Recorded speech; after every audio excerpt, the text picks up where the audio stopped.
भिवंडी महानगरपालिकेची जी निवडणूक झालेली आहे महापौर पदाची, आश्चर्याची गोष्ट म्हणजे भाजपमध्ये बंडखोरी झाली आहे. भाजपची चूक एक झाली की भाजपने त्यांनी जो अगोदर एक उमेदवार जाहीर केलेला किंवा त्या नावाचा त्यांनी विचार केलेला त्या उमेदवाराला डावलून त्यांनी दुसऱ्या एका उमेदवाराला त्या ठिकाणी महापौर पदासाठी उतरवलं. भाजपचाच चंद्रपूरचा डाव या ठिकाणी काँग्रेसने मारला काय असं म्हणावं लागेल, पण काँग्रेसने त्यांच्या स्वतःचा महापौर पण केला नाही. आता पुढची जी निवडणूक आहे ती राज्यसभेची निवडणूक आहे. चर्चेत आहेत बरीच नावं. त्यातलं सगळ्यात पहिलं चर्चेतलं नाव म्हणजे शरद पवारांचं आहे. काँग्रेसने एक खोडा घातलाय मध्ये, जी पुढची विधान परिषदेची निवडणूक असेल त्यामध्ये उद्धव ठाकरेंच्या जागी काँग्रेस उमेदवार देईल. शरद पवारांची इच्छा आहे का हे बघावं लागेल. जर त्यांची इच्छा असेल तर मग त्यांना महाविकास आघाडीच्या पाठिंब्यावरती त्यांना वरच्या राज्यसभेमध्ये त्यांना जावं लागेल. संजय राऊतांचं असं मत होतं की आम्ही दावेदार आहोत. जर महाविकास आघाडी एकत्र राहिली तर शरद पवार पण राज्यसभेवर जाऊ शकतात आणि उद्धव ठाकरे सुद्धा विधान परिषदेवर जाऊ शकतात. तुम्ही म्हणताय की एकत्र राहिली तर, पण एकत्र दिसतीये कुठे? चर्चेत असणारा एक मुद्दा म्हणजे एकनाथ शिंदे आणि राज ठाकरे यांची भेट. भिगवणमधली एक घटना घडली होती. हिंदू मुस्लिम परत वाद उफाळून आलेला आहे. ज्यांची सत्ता आहे त्यांना सुद्धा असुरक्षित का वाटायला लागले?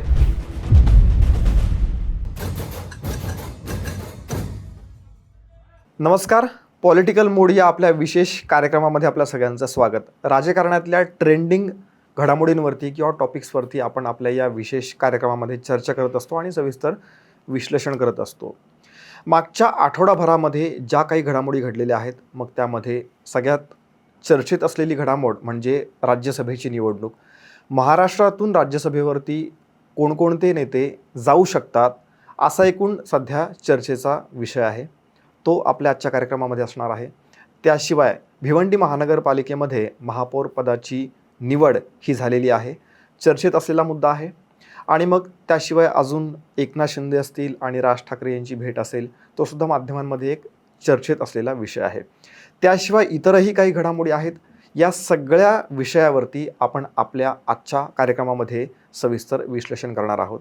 आणि या चर्चेसाठी आपल्यासोबत आहेत ॲडव्होकेट आणि राजकीय विश्लेषक शिवाजी जाधव. सर, पुन्हा एकदा स्वागत आहे आपल्या विशेष कार्यक्रमामध्ये. सगळ्यात पहिला प्रश्न कसा आहे तुमचा? मूड एकदम मस्त आहे. माझा पहिला प्रश्न आहे, राज्यसभेच्या अनुषंगाने तर विचारणार आहेच आहे, पण आत्ता लेटेस्ट घडामोड म्हणजे भिवंडी महानगरपालिकेची जी निवडणूक झालेली आहे महापौर पदाची, तर ती चर्चेत राहिलेली आहे. यामध्ये आश्चर्याची गोष्ट म्हणजे भाजपमध्ये बंडखोरी झाली आहे. आपण आत्तापर्यंत असं बघत आलो आहे की इतर पक्षांमधले लोक भाजपमध्ये येण्यासाठी उत्सुक असतात, इच्छुक असतात आणि मग तिथून मग ते बंडखोरी करतात आणि भाजपला सपोर्ट करतात किंवा थेट भाजपमध्ये येतात. इथं उलटं झालेलं आहे. नाही बघा, कसं आहे की जवळपास सर्वच महानगरपालिकेचे महापौर त्या ठिकाणी निश्चित झालेत. आणि आता भिवंडीची जर बोलायचं झालं तर भिवंडीमध्ये 90 नगरसेवकांची त्या ठिकाणी निवडणूक आहे. त्यामध्ये जवळपास 30 ठिकाणी काँग्रेस आणि राष्ट्रवादी काँग्रेस शरद पवार गटाचे 12 ठिकाणी आणि इतर 14 असे एकूण त्यांचे भाजप आणि शिवसेना विरोधी आघाडीचे लोक निवडून आलेले. आणि बहुमतासाठी जवळपास 46च्या त्या ठिकाणी आकडा पाहिजे, पण काँग्रेसला 1-2 जागा फक्त कमी पडत होत्या बहुमतांसाठी, म्हणजे त्यांच्यासोबत कोण जाणार वगैरे. आणि या सर्व ह्याच्यामध्ये भाजपने पण प्रयत्न केला. भाजपला वाटत होतं की भाजपने त्यांचा महापौर त्या ठिकाणी बसवला पाहिजे. भाजपने प्रयत्न केला. भाजपची चूक एक झाली की भाजपने त्यांनी जो अगोदर एक उमेदवार जाहीर केलेला किंवा त्या नावाचा त्यांनी विचार केलेला त्या उमेदवाराला डावलून त्यांनी दुसऱ्या एका उमेदवाराला त्या ठिकाणी महापौर पदासाठी उतरवलं. त्या ठिकाणी काँग्रेस, राष्ट्रवादी काँग्रेस, शरद पवार गट, त्या ठिकाणी समाजवादीचे काही नगरसेवक आहेत, इतर काही नगरसेवक आहेत, सगळे मिळून एकत्र येऊन भाजपमध्ये ज्यांनी बंडखोरी केली, नारायण चौधरी त्यांचं नाव आहे, त्यांना त्या ठिकाणी पाठिंबा देण्यासाठी त्यांनी वेगळा गट स्थापन केला. सगळ्यांनी मिळून सेक्युलर फ्रंट नावाचा त्या ठिकाणी गट स्थापन केला आणि सेक्युलर फ्रंटच्या नावाखाली नारायण चौधरी यांना त्या ठिकाणी सगळ्यांनी महापौर केलं. आता आपण याला असं गमतीची गोष्ट असं म्हणूया की भाजपला त्या ठिकाणी बहुमत नव्हतं. भाजपच्या त्या ठिकाणी जवळपास 2201 नगरसेवक होते, शिंदे गटाचे 12 नगरसेवक होते. तरीही भाजपचा त्या ठिकाणी महापौर झाला असं म्हणायला काही हरकत नाही. पण भाजपचे नेतृत्व ज्यांनी त्या ठिकाणी बंडखोरी केली किंवा भाजपच्या मतांचा विरोध केला आणि स्वतः वेगळा गट घेऊन सोबत एक 6 लोकांचं गट घेऊन त्या ठिकाणी त्यांनी महापौर पदाची निवडणूक जिंकली, त्याच्यावर तर कारवाई होणारच आहे. पण येणे केनं प्रकार आहे. काँग्रेसच्या मदतीने भाजपचा महापौर झाला असं म्हणायला काही हरकत नाही आहे. पण भाजपने जर त्यांच्यावर जर कारवाई केली तर पुढचं येणारा काळ कसं राहील त्यांच्यासाठी, त्यांच्या राजकीय जीवनासाठी, भिवंडी निजामपूर महानगरपालिकेसाठी काय राहील हे येणारा काळ सांगेल. पण भाजपला मात्र ती लढाई सोपी गेली नाही आणि भाजपच्या हातातून भिवंडी महानगरपालिका गेली मुळात नव्हतीच. पण त्यांनी जो प्रयत्न केला तो भाजपचा प्रयत्न फसला असं या ठिकाणी आपल्याला म्हणावं लागेल. भाजपचाच चंद्रपूरचा डाव या ठिकाणी काँग्रेसने मारला काय असं म्हणावं लागेल. पण काँग्रेसने त्यांच्या स्वतःचा महापौर पण केला नाही, ही एक काँग्रेससाठी खंत असेल. उपमहापौर काँग्रेसचा आहे. हां, पण कसं आहे ना की काँग्रेस सर्वात जास्त जागा काँग्रेसच्या होत्या त्या ठिकाणी. भिवंडी महानगरपालिकेमध्ये सर्वात जास्त 30 जागा होत्या. 30 जागा असताना सुद्धा त्यांना स्वतःचा महापौर करता आला नाही. ही एक त्यांच्यासाठी शोकांतिका जरी असली तरी त्यांनी भाजपचा होऊ दिला नाही. ही त्यांच्यासाठी एक काय म्हणू आपण, त्यांच्यासाठी एक विजयाची गोष्ट. भाजपचा होऊ दिला नाही पण भाजपचा बंडखोरच केला ना शेवटी. भाजपचा बंडखोर केला पण भाजप म्हणते त्यांच्यावर कारवाई होईल. आता कसं आहे, भाजप हा खूप शिस्तप्रिय पक्ष आहे.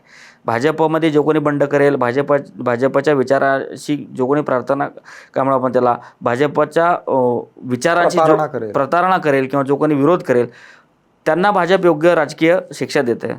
पुण्यामध्ये जे लोक भाजपच्या विरोधात काम केलं त्यांना सगळ्यांना एकत्रच पक्षातून हाकलून दिले, पक्षातून सगळ्यांची हकालपट्टी केली. तसंच या सर्व गोष्टी भाजप लक्षात ठेवतं. येणाऱ्या काळामध्ये काय करायचं, कसं त्यांना राजकीय त्यांचं महत्त्व कमी करायचं हे भाजप प्रयत्न करत असते. भाजपला विरोध करून पुढं त्यांनी महापौर पद भूषवलं. येणाऱ्या काळामध्ये जर ते भाजपसोबत आला किंवा भाजपने त्याच्यावर कारवाई नाही केली, भाजपने सामावून घेतलं तर आता भाजपचाच महापौर म्हणावं लागेल. पण सध्या तरी भाजपचं नेतृत्व म्हणतो की त्यांच्यावरती कारवाई होणार. जे भाजपचं ऐकलं नाही ते भाजपची होऊ शकत नाहीत आणि त्यांच्यावरती कारवाई होणार म्हणून सांगितलं. तर काँग्रेसने भाजपचा महापौर होऊ दिला नाही पण भाजपचा बंडखोराला महापौर केलं, काँग्रेसने स्वतःचा महापौर केला नाही. हे थोडंसं त्या ठिकाणी गमतीच्या प्रकार त्या ठिकाणी झालेले आपल्याला पाहायला मिळाले. पण तुम्ही आता म्हणताय कारवाई, पण काय कारवाई होणार? एकूण 6 नगरसेवक आहेत. कारवाई म्हणजे नेमकी काय कारवाई होऊ शकते? नाही, तुम्ही भाजपचा व्हीप तुम्ही नाकारला त्याच्यावरती कारवाई होईल. येणाऱ्या काळामध्ये बघायला लागेल की त्यांचं सदस्यत्व बरखास्त होईल नाही होईल, ठेवायचं ते ठेवायची की नाही ते पुढे येणाऱ्या काळामध्ये ते कळेल. ओके, ठीक आहे. आपल्याला थोडी वाट बघायला लागेल. भिवंडी महानगरपालिकेच्या एक तर 1.5-2 महिने झाले निवडणुकीचा निकाल लागून आणि त्यानंतर कशीबशी ही निवडणूक झाली ती सुद्धा अशी लक्षात राहण्यासारखी ही निवडणूक झाली.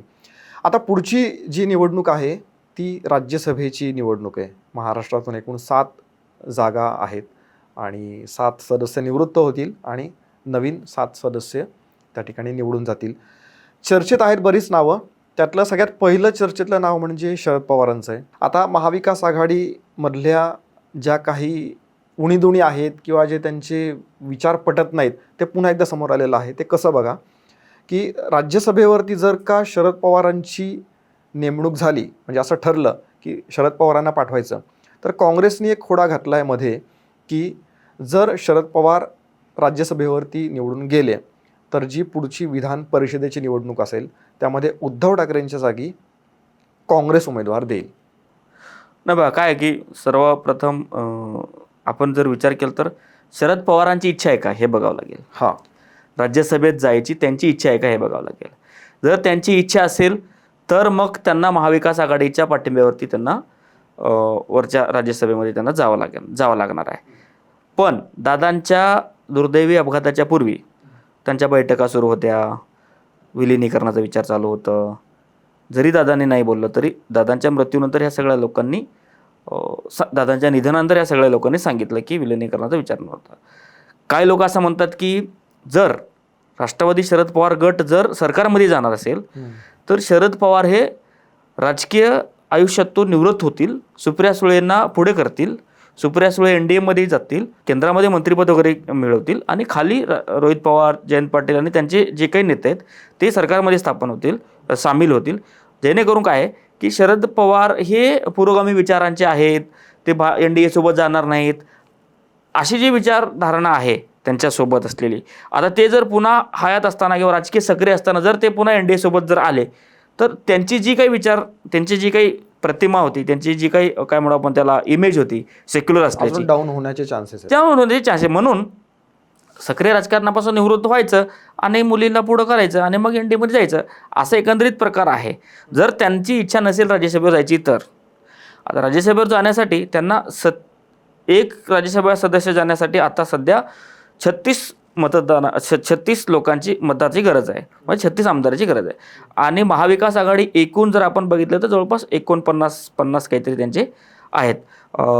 त्यांचे शरद पवार गटाचे 10 आहेत, 20 उद्धव ठाकरेचे आहेत आणि 16 काँग्रेसचे आहेत आणि समाजवादी वगैरेचे असे काही मिळून जवळपास 49. मुळात तर असं 46च आहेत, पण इतर काही लोकांचे मिळून जवळपास त्यांचे 49 वगैरे आकडा होत आहे. आता त्याच्यासाठी त्यांचा एक खासदार नक्की कसाही त्यांचा निवडून जाणार आहे, जर सगळे एकत्र राहिले तर. बरोबर. सगळे एकत्र नाही राहिले तर मग काय सांगता नाही. आणि मागच्या 2022च्या महाविकास आघाडी सरकार पडण्याचं कारण एकमेव म्हणजे इथूनच सुरुवात झालेली, राज्यसभा निवडणुकीमधूनच सुरुवात झालेली महाविकास आघाडीचं सरकार कोसळण्यापासून. कारण त्यावेळेस त्यावेळेस राज्यसभेच्या आणि विधान परिषदेच्या निवडणूक होत्या.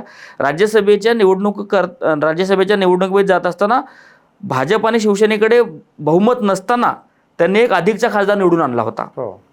आता ही जर तसं झालं, जर अधिकचा खासदार यांना निवडून आणायचं असेल तर मग यांना इतरांचे लोक घ्यावं लागतील. जर महाविकास आघाडी एकसंघ नाही राहिली तर मग एक खासदार सुद्धा निवडून येण्याची शक्यता कमी आहे. पण एकसंघ राहिल्यावर मात्र एक त्यांचं निवडून येणार आहे. तुम्ही म्हटलात शरद पवारांचा, तर जर शरद पवारांनी जर राज्यसभेत जायची इच्छा प्रकट केली तर मग ते जातील. पण विधान परिषदेमध्ये जसं तुम्ही म्हणता उद्धव ठाकरेंना काँग्रेस आव्हान देईल, आता काँग्रेसनं पण शरद पवारांना मतदान करावं लागणार आहे. कारण काँग्रेसनी जर मतदान नाही केलं तर शरद पवारांसाठी कठीण जाणार आहे. कारण 36 आमदार त्यांना गोळा करणं, शिवसेना आणि राष्ट्रवादी काँग्रेस दोन्ही मिळून तिथं 30च होत आहेत, अधिकचे 6 ते कुठून आणणार, ते त्यांना प्रश्न आहे. राहिला प्रश्न, भाजप पण त्यांचा एक अधिकचा खासदार निवडून आणू शकते. कारण भाजपकडे जरी आता 137 जरी असले, 132 त्यांचे प्लस 5 त्यांचे मित्रपक्ष ज्यांनी त्यांना सहयोगी गट म्हणून त्यांनी ऑलरेडी पत्र दिलेलं आहे, 137 जरी असले तरी त्यांना 144 लागतात. 36च्या हिशोबाने जर आपण बघितलं तर 144 मतदान हे भाजपला लागणार आहेत. आणि ते 137 आणि राहिलेले 44 ते 7 आमदारांचं मत ते भाजप कुठूनही मिळू शकते. भाजपची त्याची ती ख्याती आहे, कारण मागच्या 2022 सुद्धा भाजपने तेच प्रयत्न केलं आणि एक्स्ट्रा अधिकचा एक खासदार त्यांनी निवडून आणला होता. आताही ते कदाचित तसंच करतील. शिंदेंना किती जागा मिळतील तो पण एक बघायचा प्रश्न आहे. शिंदेनी समजा 2 जागेचा आग्रह धरला तर त्यांना पण 37 जवळपास 70-72 आमदारांची त्यांना जोड लागणार आहे. पण त्यांना अधिकचे आमदार कुठून आणणार, भाजपचे अधिकचे आमदार कुठून येणार. मग राष्ट्रवादी काँग्रेसकडे त्यांच्याकडे 41 आमदार आहेत, तर त्यांचं एक कसंही ते निवडून येऊ शकतो.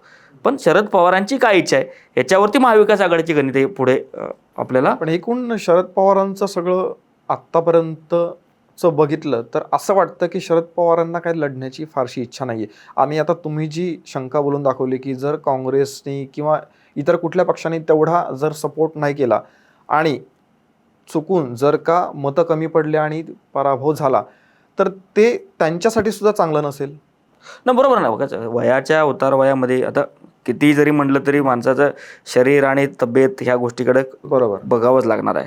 ते स्वतः जरी म्हणत असतील की माझं वय कुठं झालंय, मी अजून मनाने तरुण आहे वगैरे वगैरे जरी म्हणत असतील, ती सकारात्मकता आहे. इतरांनी त्याच्यातून सकारात्मकता घ्यावी की माणसाने कसं शेवटपर्यंत आपलं जिद्द सोडली नाही पाहिजे आणि आपण सक्रिय राहिलं पाहिजे, हा वेगळा विषय झाला. पण कुठंतरी शारीरिक क्षमताला लिमिट असते, मर्यादा असतात.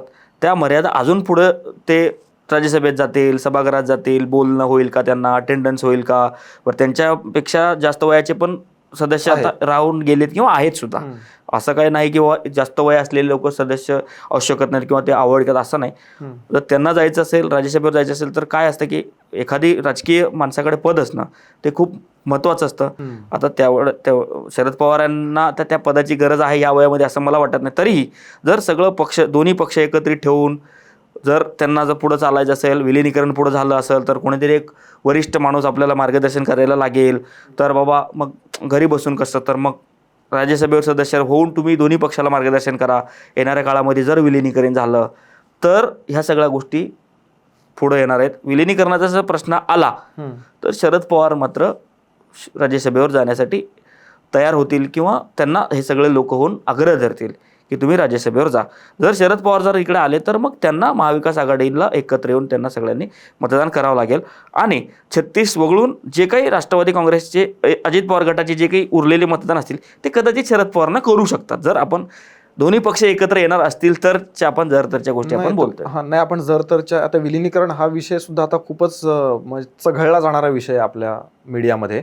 अजित पवारांचं सगळं हे झाल्याच्या नंतर अजित पवारांच्या पक्षातले जे काही लोक आहेत त्यांचा तर सपशेल विरोधच आहे या सगळ्या गोष्टीला की विलिनीकरण होऊच नाही. आणि शशिकांत शिंदे, आपला मागचा जो एपिसोड झाला त्याच दरम्यान शशिकांत शिंदे यांची एक प्रतिक्रिया आली होती की आता आमच्यातर्फे म्हणजे आमच्या पक्षातर्फे आम्ही विलिनीकरणाची चर्चा करणार नाहीत. एकूण तो पुढची जी काही पार्टी आहे किंवा पुढचा जो काही पक्ष आहे तिकडनं काहीच सकारात्मक येत नाही आहे आणि उलट आमचंच असं व्हायला लागलेलं आहे की रूमर पसरवले जात आहेत किंवा अशी एक नाही बरोबर आहे. कसं आहे होतीये की आम्हीच जास्त इंटरेस्टेड आहोत.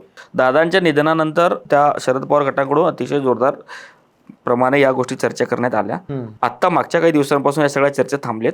येणाऱ्या 26-27 तारखेला राष्ट्रवादी काँग्रेस पक्षाची राष्ट्रीय नेता निवडला जाणार आहे. राष्ट्रीय नेता कोण निवडेल, शक्यता तर सगळ्यांची इच्छा आहे की म्हणजे त्यांच्या पक्षातील आमदारांची, नेत्यांची, समर्थकांची, कार्यकर्ते सगळ्याची इच्छा आहे की सुनेत्रा पवार ह्या राष्ट्रीय अध्यक्ष झाल्या पाहिजे.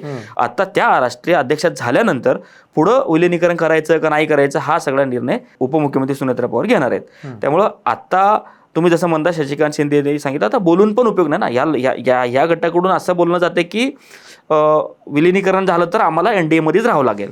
यांनी स्पष्ट, छगन भुजबळ झाले, हसन मुश्रीफ झाले, इतर सुनील तटकरे झाले, इतर सगळ्या लोकांनी तेच सांगितलेलं की विलिनीकरण जरी झालं तरी आपल्याला NDA सोबत राहावं लागेल, भाजपसोबत राहावं लागेल. आणि आता राष्ट्रवादी काँग्रेस पक्षाचा नेता निवडायचा आहे बाकी. त्यामुळे आता तो नवीन नेतृत्व येईल आणि काय डिसिजन घेईल तो येणाऱ्या काळामध्ये आपल्याला समजेल.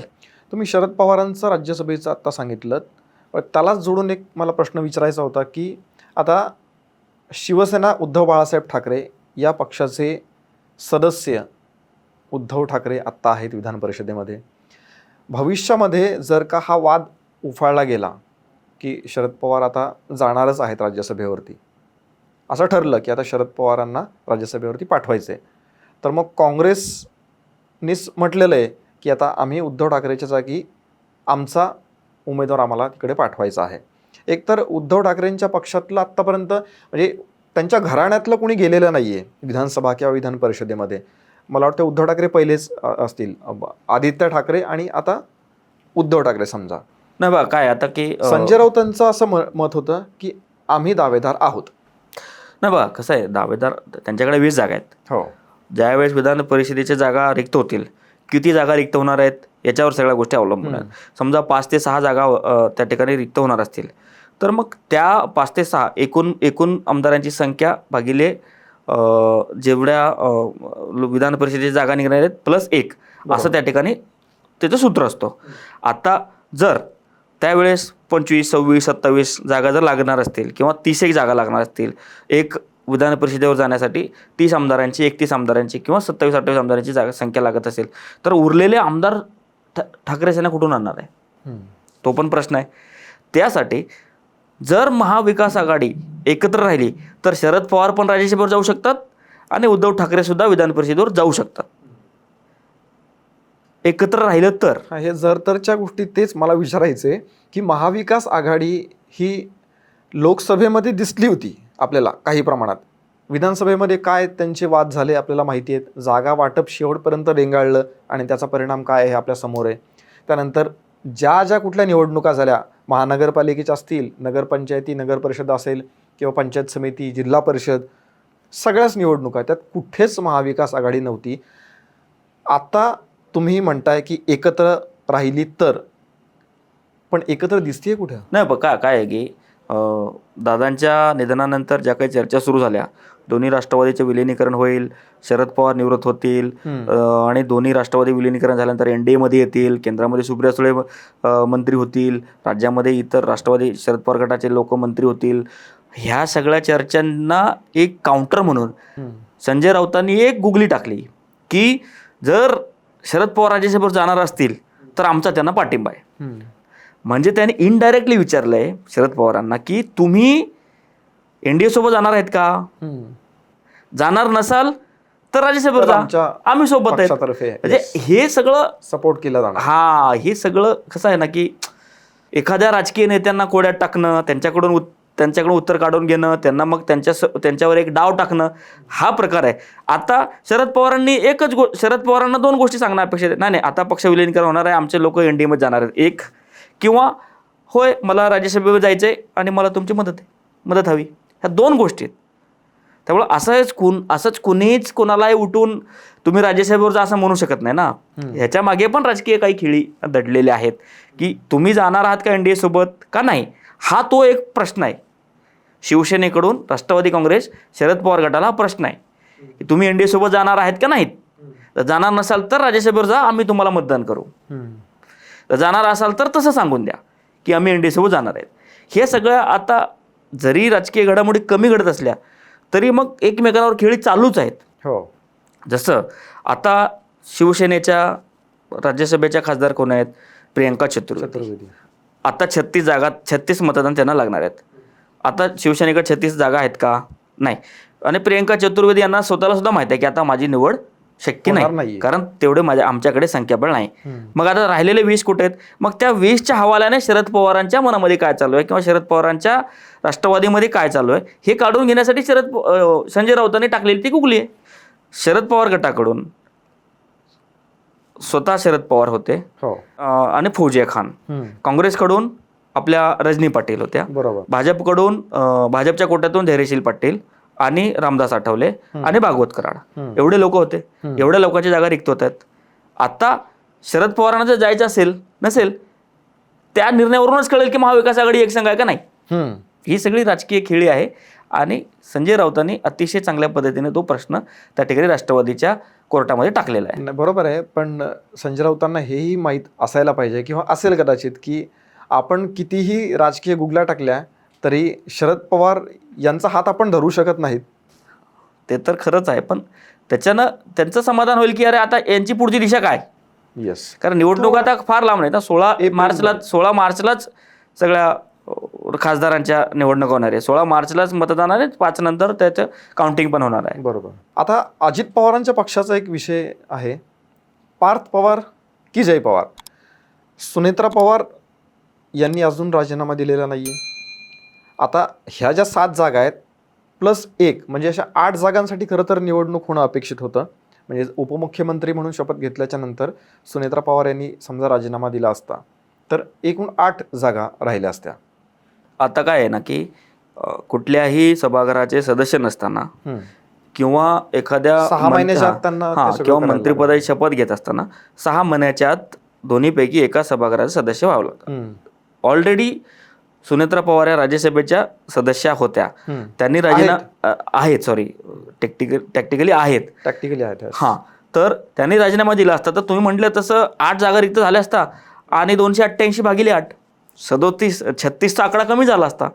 त्यामुळे मग अजून महाविकास आघाडीला अजून जास्त जागा निवडून आणायला संधी मिळाली असती.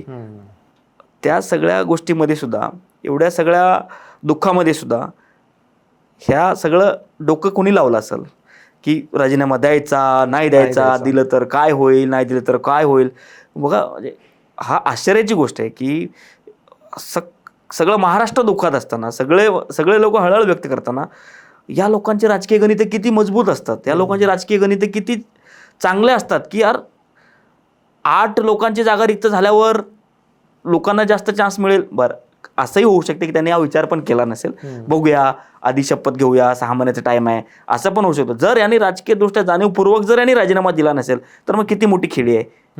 हे आपल्या सारख्या माध्यमामध्ये आणि सर्वसाधारण माध्यमांमध्ये तीच चर्चा आहे की जाणीवपूर्वक त्यांनी, तुम्ही आत्ता जे गणित सांगितलं तेच मांडलं जाते की महाविकास आघाडीला याचा फायदा होऊ नये म्हणून हे सगळं खेळली. कमाल याची आहे की एवढ्या सगळ्या दुःखाच्या गोष्टीमध्ये सुद्धा ह्या सगळ्या राजकीय गणित यांना कसं जमतं, कसं जुळवाजुळव करतात हे लोक. महायुतीमध्ये एकाचडे एक नेते आहेत असे, हे सगळ्या गणिताच्या पाठी तुम्ही जे म्हणताय ते.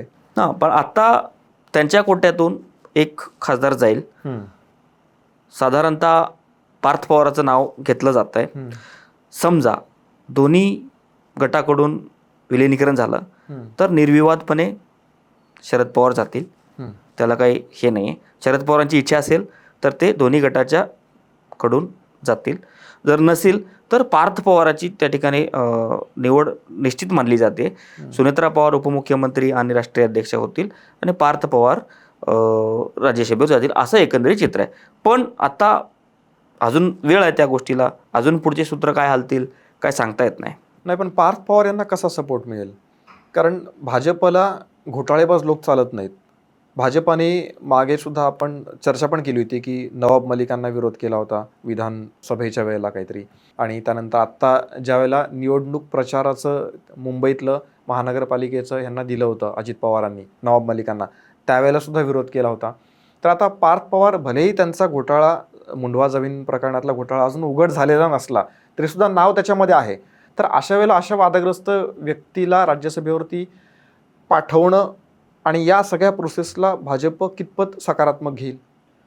नाही, बघा काय ना की भाजप कधी ऑलवेज सांगत असतं की उपमुख्यमंत्री कोणाला करायचं, मंत्री कोणाला करायचं, हा त्या पक्षाचा अलायन्स जरी असले तर तो त्या पक्षाचा कॉल आहे. आता राष्ट्रवादी काँग्रेसकडे त्यांचे 41 आमदार आहेत आणि एक राज्यसभेवर खासदार पाठवायला 36 लोकांचं मतदान लागणार आहे. त्यामुळे राष्ट्रवादी काँग्रेस पक्ष निर्णय घेईल ना कोणाला पाठवायचं, पार्थला पाठवायचं की अजून कोणाला पाठवायचं. तो राष्ट्रवादी काँग्रेस त्याचा विचार करेल, जयला पाठवायचं का, पार्थला पाठवायचं का अजून तिसऱ्या एखाद्या कोणाला पाठवायचं. म्हणजे पार्थ पवार, जय पवार की अजून तिसरं कोणीतरी असू शकतं, शक्यता नाकारता येत नाही. पुढचे त्यांची राजकीय वाटचाल कशी आहे, त्यांना पुढं काय करायचं आहे, भाजप दोन्ही पक्षाचे विलीनीकरण होणार आहे नाही होणार आहे, या सगळ्या गोष्टीचं गणित करून ते लोक ठरवतील. ओके, चला ठीक आहे.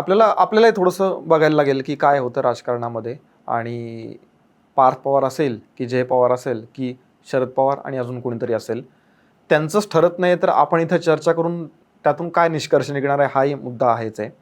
एक थोडासा राज्यातला अजून चर्चेत असणारा एक मुद्दा म्हणजे एकनाथ शिंदे आणि राज ठाकरे यांची भेट. बघा, मी असेल किंवा इतर काही राजकीय विषयावर बोलणारे लोक असतील, स्वतः राज ठाकरेंनी सुद्धा सांगितलंय की दोन्ही ठाकरे एकत्र आलेत फक्त महानगरपालिका निवडणुकीसाठी. निवडणुकीपुरते त्यांच्या युती होती आणि त्यांनी निवडणुकी त्या पद्धतीने लढल्या सुद्धा, भाजपला टक्कर सुद्धा दिली आणि भाजप महायुतीला त्यांनी एक हाती सत्ता येऊ दिली नाही. म्हणजे एकदम पूर्ण मॅसिव्ह बहुमताने येऊ दिली नाही, त्यांनी जवळपास लिमिटेड ठेवलं. आत्ता मात्र कल्याण डोंबिवलीचं प्रकरण झालं असेल, चंद्रपूरचं प्रकरण झालं असेल, या सगळ्या गोष्टीनंतर शिवसेना, ठाकरे गट आणि मनसे याचे नेते एकमेकांच्या विरोधात बोलायला सुरुवात केली होती. आता सर्वात महत्त्वाचं अडचण ही आहे की मनसेकडे स्वीकृत नगरसेवकाच्या 3 जागा जाणार होत्या शिवसेनेच्या कोट्यामध्ये, ठाकरे गटाच्या. त्याच्यातून निदान एक तरी जागा मनसेला मिळाली पाहिजे असा प्रयत्न मनसे करत होते. पण मनसेला एकही स्वीकृत नगरसेवकाची जागा शिवसेनेकडून देण्यात आलेली नाही. त्यामुळं मनसेच्या नेत्यांमध्ये आणि त्यांच्या कॅडरमध्ये थोडंसं काहीतरी एक नाराजीचा सूर, अस्वस्थता आणि नाराजीचा सूर आलेला आहे. आणि एकनाथ शिंदे आणि राज ठाकरे भेटले, याच्यावरून शिंदे गटाच्या नेत्यांनी अनेक चिमट्या घेतलेत की माझा बाप पळवला, माझा पक्ष पळवला, आता माझा भाऊ पण पळवला. अशा त्या ठिकाणी उद्धव ठाकरेंना टोमणे पण मारलेत, उद्धव ठाकरेंना कोपरखळ्या पण, उद्धव ठाकरेंना चिमटे पण काढलेत की बाबा आता उद्धव ठाकरे असे बोलतील. तर राज ठाकरे आणि एकनाथ शिंदे हे अनेक दिवसांपासून एकमेकांना भेटतात. अरे बरं, हे लोक जर भेटल्यानंतर हे खरं कारण सांगणार आहेत का आपल्याला की मी या राजकीय कारणासाठी भेटलो, त्या राजकीय कारणासाठी भेटलो? राज ठाकरेंनी साधारणतः माध्यमाला सांगितलं की वेगवेगळे कामं होते, पार्किंगचा विषय होता, हे विकास कामांचा विषय होता, ते मी घेऊन गेलेलो, सरकारच्या प्रतिनिधीला भेटणं काय चुकीचं नाही आहे वगैरे वगैरे त्यांनी त्या पद्धतीने केला. पण आत्ता एक स्पष्ट झालं आहे की दोन्ही ठाकरेंच्या पक्षांमध्ये आता युती फारशी राहिलेली नाही आहे. दोन्ही पक्षांचे वाटा आता वेगवेगळ्याच आहेत. हे आता वेगळं सांगायची काही गरज नाही आहे. मागच्या 2-3 एपिसोडमध्ये मी तुम्हाला एक प्रश्न विचारतोय. मला असं वाटतंय की कुठल्या ना कुठल्या तरी आठवड्यामध्ये अशी परिस्थिती यावी, पण दुर्दैवाने या आठवड्यात पण ती परिस्थिती आलेली नाही आहे. माझा प्रश्न हा आहे की निवडणुका आता झालेल्या आहेत, ऑलमोस्ट मला वाटतं सगळ्याच निवडणुका झालेल्या आहेत. जिल्हा परिषदेची शेवटची निवडणूक होती ती सुद्धा झालेली आहे. उद्धव ठाकरे कुठंच दिसत नाही आहेत, हा माझा प्रश्न आहे. नाही, काय ना की आता त्यांच्यावर अन्याय होईल आपण टीका करणं. म्हणजे त्यांचा मुलगा तेजस ठाकरे आजारी आहे, त्याच्या आजारपणामुळे उद्धव ठाकरेंना फारसं काही बाहेर येता आलं नाही. त्यांच्या आजारपणाची ते काळजी घेत होते, त्यामुळं हे त्यांना फारसं काय बाहेर येऊन माध्यमांशी बोलता आलं नाही. काल परवा आदित्य ठाकरे सुद्धा आता बाहेर येऊन बोलायला सुरुवात केली आहे. पण उद्धव ठाकरे मात्र त्यांच्या मुलाच्या आजारपणामुळे ते बाहेर येऊन बोलू शकले नाहीत. हा एक त्या ठिकाणी तथ्य आहे. ठीक आहे. आता ह्या सगळ्या राजकारणापासून थोडंसं बाजूला जाऊया. एक थोडासा सामाजिक विषय आहे. भिगवणमधली एक घटना घडली होती आणि हिंदू मुस्लिम परत वाद उफाळून आलेला आहे. आपण एका बाजूला आपण असं म्हणतो की सामाजिक सलोखा, धर्मनिरपेक्षता या सगळ्या गोष्टी आता पुस्तकी वाटायला लागलेल्या आहेत. राजकारणी आणि त्यातही जे सत्तेतले राजकारणी आहेत, ज्यांची सत्ता आहे, त्यांनासुद्धा असुरक्षित का वाटायला लागलं आहे. आता भिगवणची जी घटना झाली त्या घटनेमध्ये भाजपचा एक आमदार गोपीचंद पडळकर आणि त्यांचा अजून एक सहकारी आहे जे अजित पवारांच्या पक्षातले आहेत, संग्राम जगताप. ह्या दोन्ही नेत्यांनी भिगवणच्या घटनेला एक धार्मिक रंग दिला. ती घटना घडली आहे, कशी घडली आहे याचा कुठलाही आधी माहिती त्याची घेतली नाही त्यांनी आणि ते तिथं जाऊन त्यांनी थोड्या चिथावण्या दिल्या आणि मोर्चासुद्धा काढला, ज्याला ॲक्च्युली पोलिसांनी परवानगीसुद्धा दिलेली नव्हती. तर प्रश्न माझा असा आहे की अशा नेत्यांचं धाडस का होतं की प्रत्येक वेळेला एखाद्या गोष्टीला धार्मिक रंग द्यायचा आणि हिंदूंना चिथावण्या द्यायच्या.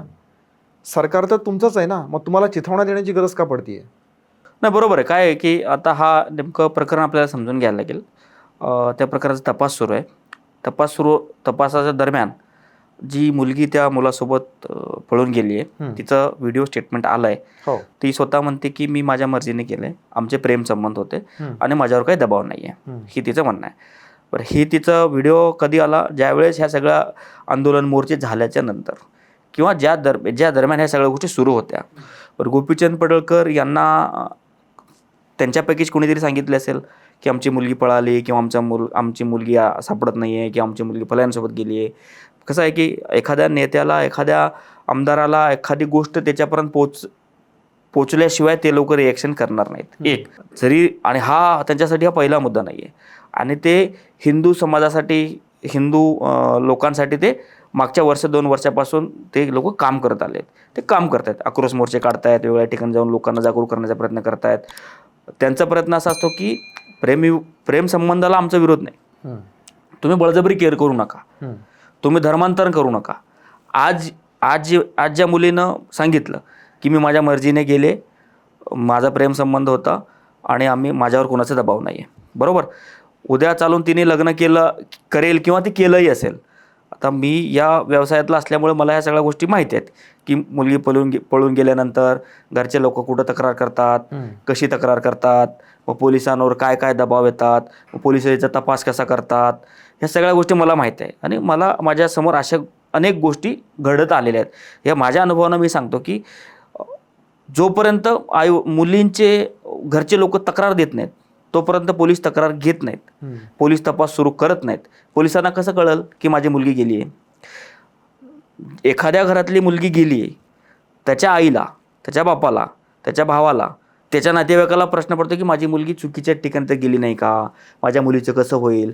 मुलीच्या काळजीपोटी, मुलीच्या पुढं आयुष्यामध्ये काय होणार याच्या चिंतेपोटी ते लोक कारवाई करतात आणि ते त्यांच्या पद्धतीनं कसं पोलिसांना काय म्हणू आपण, पोलिसांना लवकरात लवकर काम करण्यासाठी ते कसं दबावगट निर्माण करते.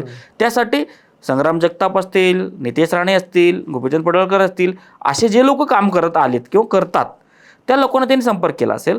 त्या लोकांचं असं म्हणणं आहे की हिंदू मुलींना घेऊन जाणं हे तुम्ही बळजबरीने घेऊन जाता किंवा तुम्ही बळजबरीने धर्मांतरण करता. माझा आक्षेप हा आहे की हिंदू मुलगी आणि मुस्लिम मुलगा हे कुठून आलं? तिथं कुणीही असलं तरी ते फक्त एक कपल होतं असा का विचार करत नाहीत की प्रेमिका आणि प्रेमी या अँगलनी का बघितलं गेलं नाही त्याच्याकडे? काय होतं की बघा, प्रेमिका आणि प्रेमी हे जर बघितलं तर असे प्रश्न निर्माण होणार नाहीत. असे अनेक उदाहरणं आहेत ज्या ठिकाणी मुलगी एखाद्यासोबत गेली आणि त्याच्यावर नंतर दबाव आणून तिला धर्मांतरण करायला लावतात. हे धर्मांतराला त्यांचा विरोध आहे. तुम्ही राहा ना, तुम्ही लग्न करा, तिला धर्मांतरण का करायला लावता? तुम्ही इतके पुरोगामी आहात ना. हा पडळकर, जगताप, राणे आणि जेवढे पण हिंदुत्ववादी लोक काम करणार आहेत या सगळ्या गोष्टींवरती, त्यांचं एकच म्हणणं आहे, लग्न करा, तुम्ही तुमच्या मर्जीने राहता, मग बळजबरीने धर्मांतरण करायला लावू नका. बरं, धर्मांतरण करण्याचं पण स्वातंत्र्य आहे ना, करू शकतात, पण तुम्ही बळजबरीनं करायला लावू नका. असे अनेक त्यांच्यासमोर प्रसंग घडलेत. त्या प्रसंगाला घेऊन ते सावधानता म्हणून पडतात.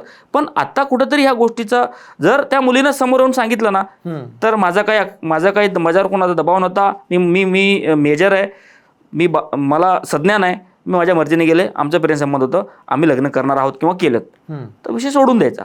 आता इतर हिंदुत्ववादी लोकांनी किंवा इतर पक्षातील लोकांनी त्याच्यामध्ये आता ढवळाढवळ करू नये किंवा त्याचा दबाव आणण्याचा प्रयत्न करू नये. जे काही पुढे चालून कॉन्सिक्वेन्सेस होणार आहेत असं बी होऊ शकतं. ती जी मुलगी आता व्हिडिओ समोर आली, तिच्यावर पण दबाव असेल की तू असं बोल, नाहीतर आम्ही तुझं असं करू.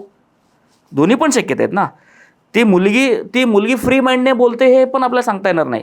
जोपर्यंत मुलगी स्वतः ह्या सगळ्या गोष्टी सांगत नाही किंवा जोपर्यंत ह्या गोष्टीची खात्री होत नाही, तोपर्यंत आपल्याला वाटणं आपण सगळे संभ्रमातच राहू ना.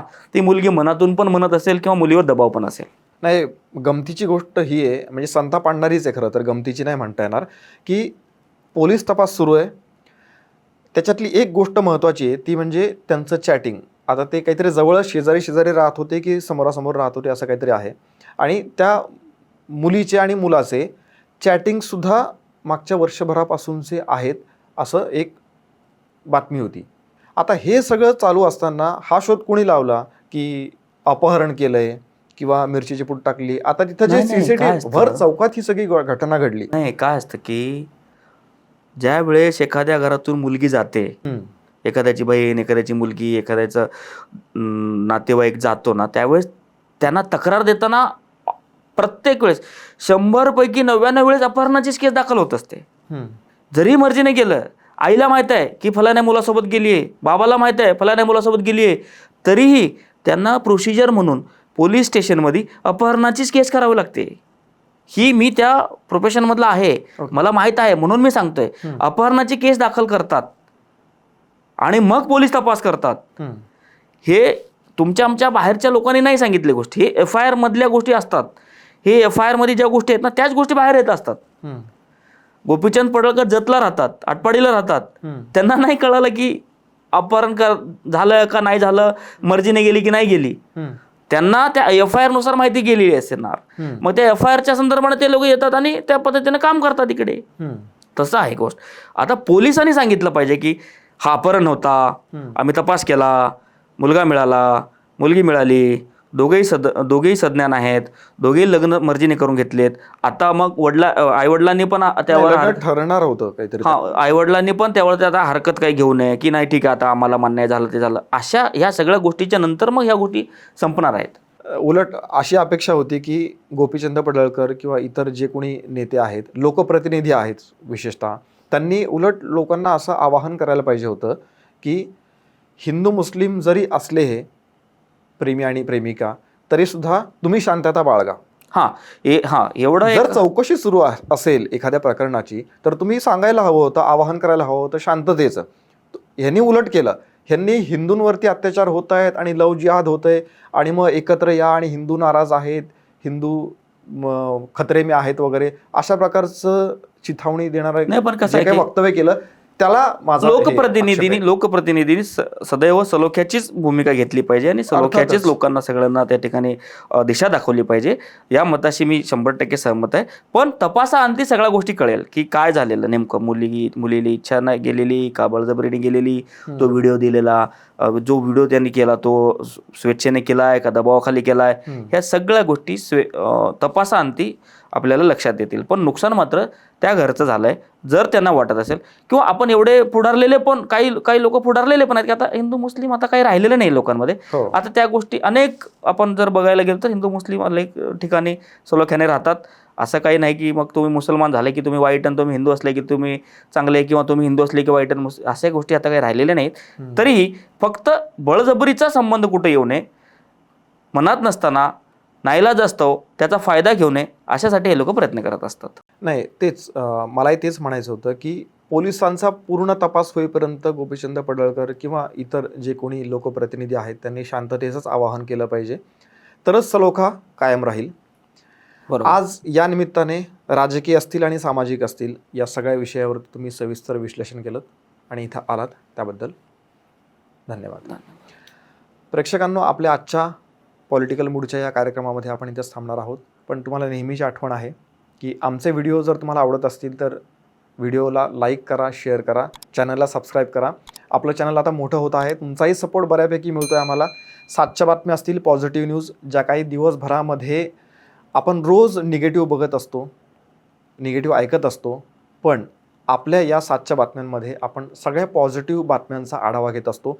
त्या बघा, त्याच्यावरती तुमच्या प्रतिक्रिया द्या. त्याशिवाय साहित्य संमेलन आम्ही कव्हर केलेलं आहे, त्याचे भरपूर व्हिडिओ तुम्हाला रोज बघायला मिळतील, ते तुम्ही नक्की बघा. तुमचे सजेशन्स आम्हाला द्या. आणि इतर कला क्षेत्रातले व्हिडिओ असतील किंवा सांस्कृतिक क्षेत्रातले व्हिडिओ असतील, मनोरंजन क्षेत्रातले व्हिडिओ असतील, क्रीडा क्षेत्रातले व्हिडिओ असतील, ते सगळे तुम्हाला मराठी मूडवरती बघायला मिळतील. ते तुम्ही बघा आणि आम्हाला कमेंट करा. या कार्यक्रमाविषयी तुम्हाला काय वाटतं ते सुद्धा आम्हाला तुम्ही नक्की सांगा. या व्हिडिओमध्ये इथंच थांबूयात. जय हिंद, जय महाराष्ट्र.